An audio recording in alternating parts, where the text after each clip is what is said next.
resentment. Okay, guys. Now, this is why I wear hats. Because my hair is out of control. Seriously. Hey, babe. I'm just saying. It's all over the place. You know what I'm saying? Anyway, I thought I'd come in a little funny here.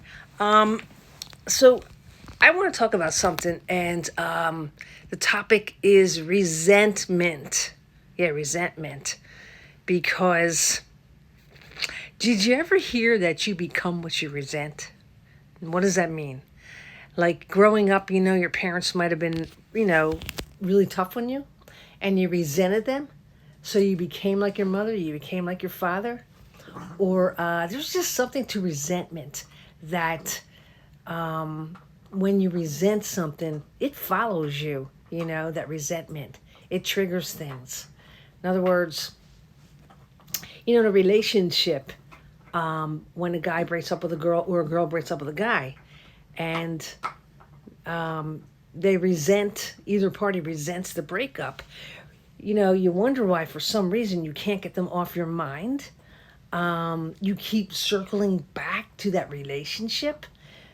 That's because, now listen to me, resentment draws you back to what you resented, okay? It's a vicious cycle.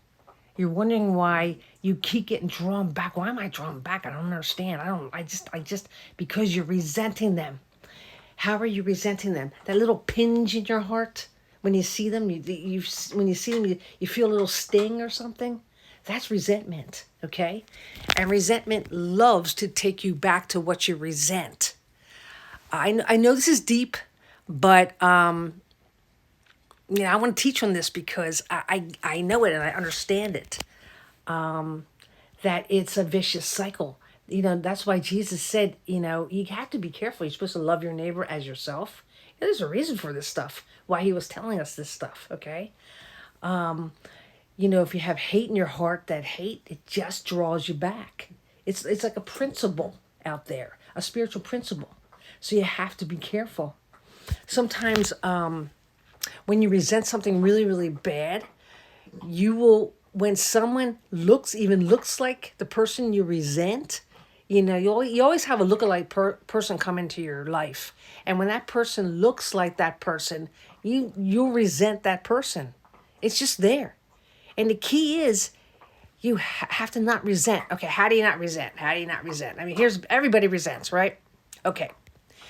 The minute you feel that anger coming up, okay, the minute you feel that resentment starting to rise, just look at it. Be objective enough to see it and feel it rising, because it doesn't like you looking at it. It doesn't like you looking at it. Once you're looking at it, it knows that I know that sounds crazy, but God says to bring everything into the light. Bring it into the light why? Because the darkness hates the light. So once you feel it rising up in you, and this is kind of like, it's not going to happen overnight doing this, but once you feel it, just take a look at it. Step back.